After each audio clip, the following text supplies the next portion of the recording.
Now this is the relation that is given. In a relation we have these four attributes A, B, C and D, and these are the functional dependencies given. What we have to find out? We have to find out the canonical cover or minimal cover. So what we have to do first? So the first will make a union operation. So first we'll perform the union operation.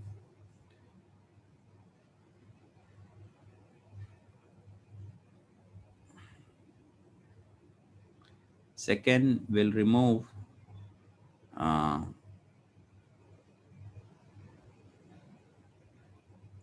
extra attribute from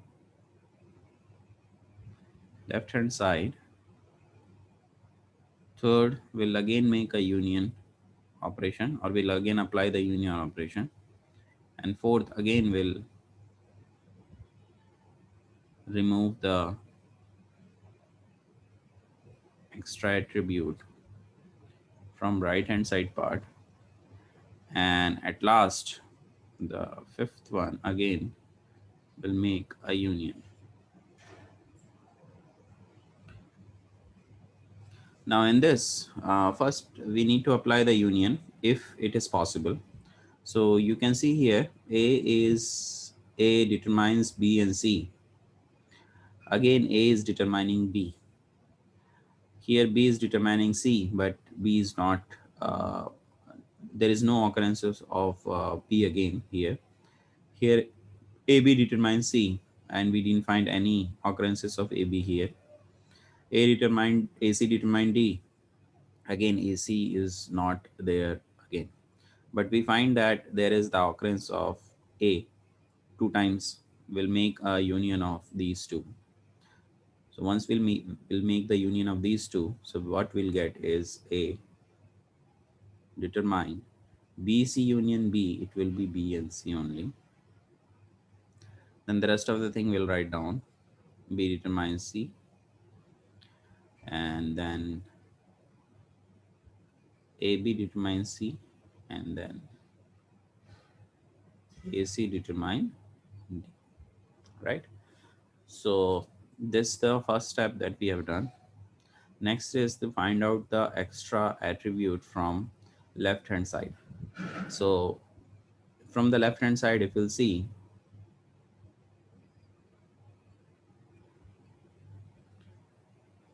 what are the functional dependency which can be minimized. So here this is A, this cannot be minimized further because it is only atomic attribute. Now come to B. B is only also atomic attribute. Here we have A and B. So A and B are not an atomic attribute. Here we have two attributes, and A and C, here also we have two attributes. So what we will do is we'll find out the extra attribute from the left hand side part of this functional dependency and this functional dependency respectively. So first we'll go for this functional dependency. So we'll write down check for A is extra from AB determines C. So while checking it, what are the thing that we have to see here is we are going to check for A. So what is the rule for checking for A? If you'll see here,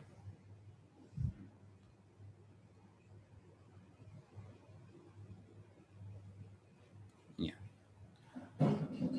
to test the attribute A belongs to alpha is extra in alpha, then what we have to do is we have to compute the closure without using A from alpha. So we have to find out the alpha closure without using A,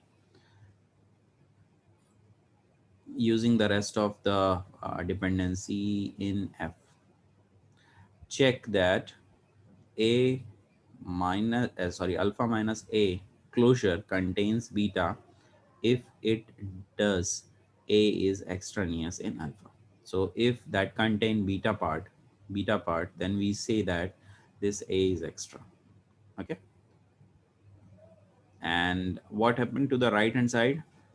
So in the right hand side part, we'll see that if any attribute of the right hand side part is extra, so for that we'll compute alpha closure, alpha closure, um, and we'll remove the attribute of that particular attribute which is extra from beta. And if the alpha closure is containing that particular attribute that we have removed, then we can say that this particular functional dependency, this particular attribute is extra, right? So here we are talking about extra attribute. Now let's go for this particular example. Now here we are thinking that A is extra. So if we are thinking A is extra, what we have to find out? We have to find out B closure. B closure without using this particular functional dependency. So we are just thinking that this attribute doesn't exist.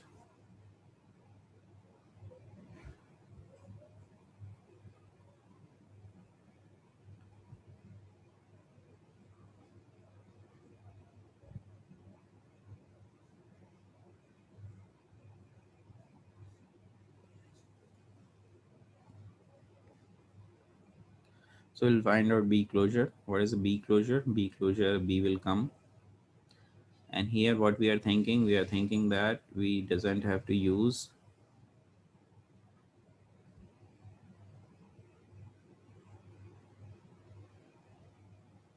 okay, so we doesn't have to use this. Okay, so without using this particular functional dependency, I am computing B closure.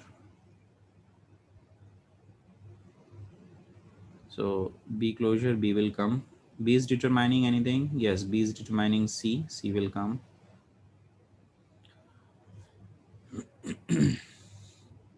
So if you can see here, what came?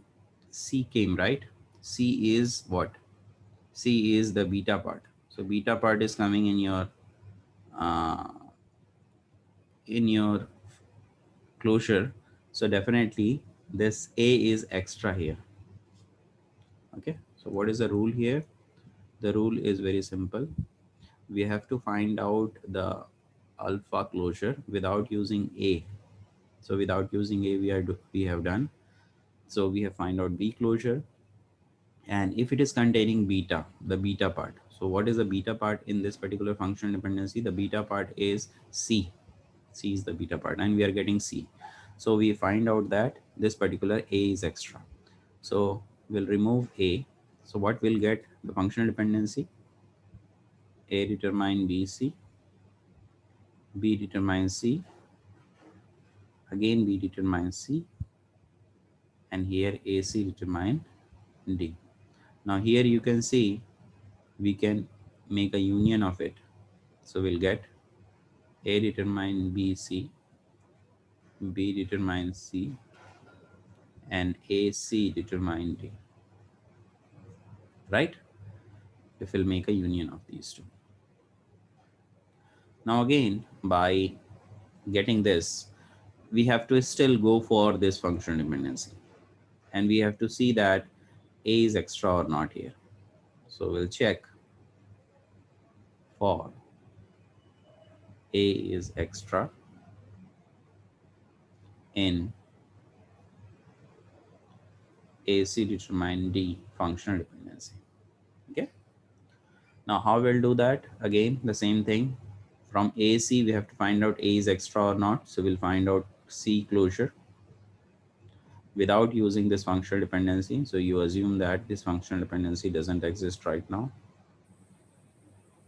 I'm just making this. So you assume that this functional dependency doesn't exist, and we'll find out C closure. So C closure will be C here. Now C is determining anything from this particular functional dependency? No. and we want D, right? And we are not getting D. So we are not getting D means A is not extra.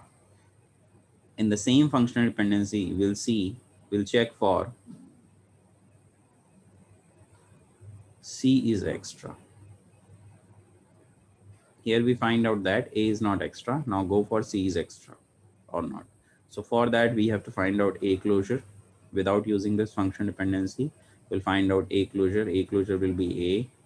A is determining B, C, B and C. B is determining C. But we are not getting D. We are not getting D. So here also, we can conclude that A is not extra. And C is also not extra because we are not getting D. We should get D. Right, here also we didn't get D, here also we didn't get D. So it means that this AC is not in from AC determine D, A is not extra as well as C is not extra.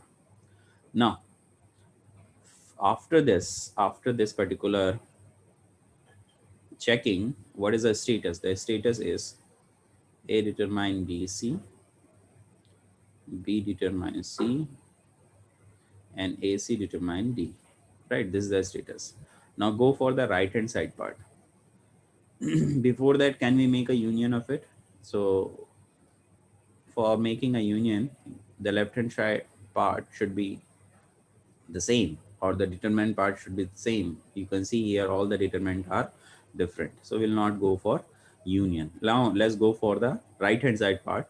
So in the right hand side part, these two are atomic. Only these in this particular functional dependency, we have to check whether B is extra or C is extra. Now go for check.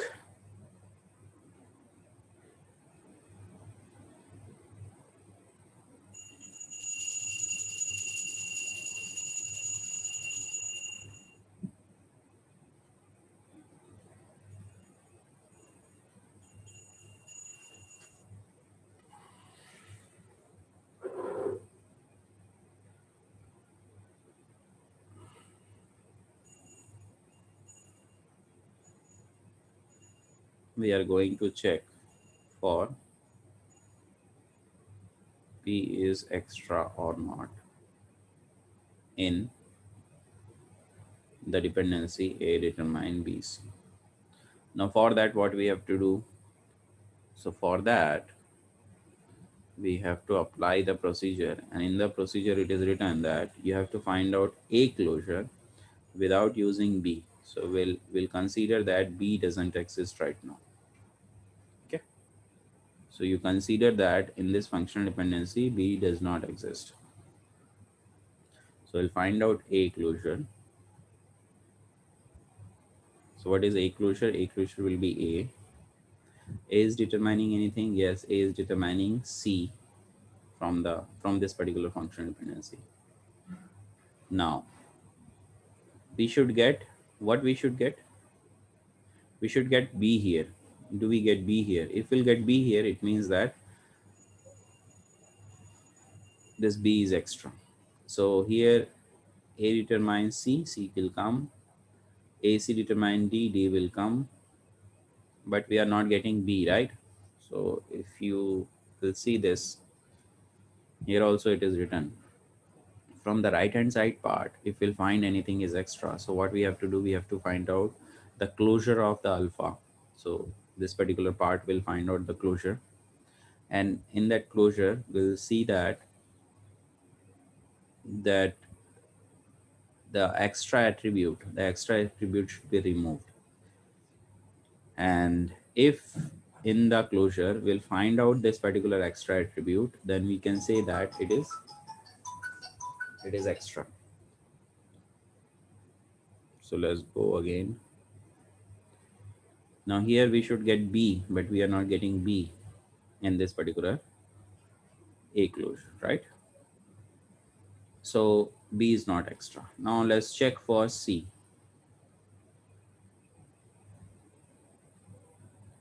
Check for C is extra in the same A determine B, C. So again we have to find out the A closure, and in this time we are not using C.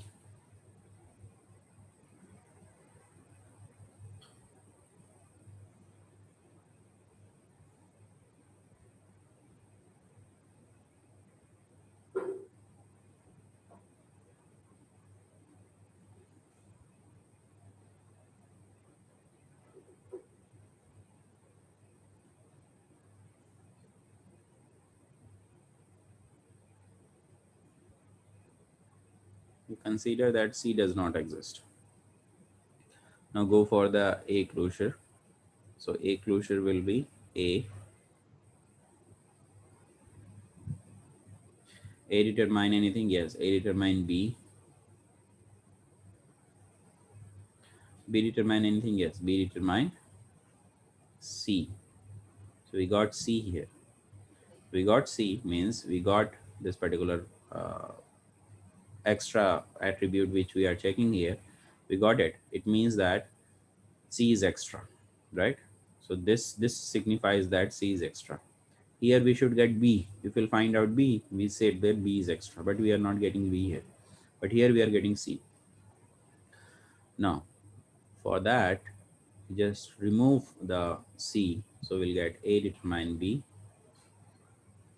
B determine C, and AC determine D. So you can see that here we doesn't have any non-atomic value in the right hand side part. All are atomic, right? So this will be your, and can we make a union after that?